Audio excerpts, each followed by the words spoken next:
Western ડિસ્ટર્બન્સની અસરથી રાજ્યમાં ઘટ્યું ઠંડીનું જોર। 2 દિવસ તાપમાનમાં નહીં થાય કોઈ ફેરફાર તો ગુરુવારથી લઘુત્તમ તાપમાનમાં ઘટાડો થવાની આગાહી।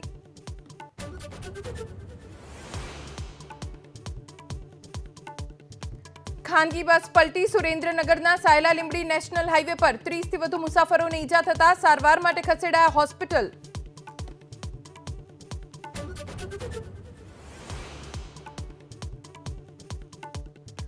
ગેસ રિફિલિંગ કૌભાંડનો પર્દાફાશ। સુરતમાં કોસંબાના પાલોદ અને કડોદરાના હરિપુરામાં એક દુકાનદાર ઝડપાયા। 14 કિલોના સિલિન્ડરમાંથી કરતા હતા ગેસ રિફિલિંગ।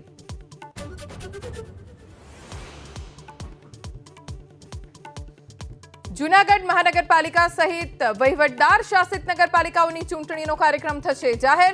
આગામી 3 દિવસમાં ચૂંટણીની જાહેરાતની શક્યતા।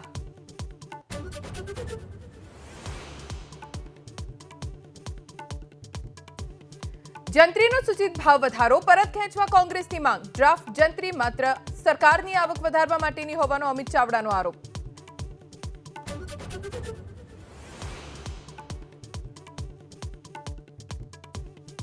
પ્રતિબંધિત પ્લાસ્ટિકને લઈ પંચમહાલમાં સૌથી મોટી કાર્યવાહી। હાલોલ જીઆઈડીસીમાં અત્યાર સુધીમાં 50,000 કિલો પ્લાસ્ટિક જપ્ત। જીપીસીબી અને પોલીસની સંયુક્ત કામગીરી યથાવત।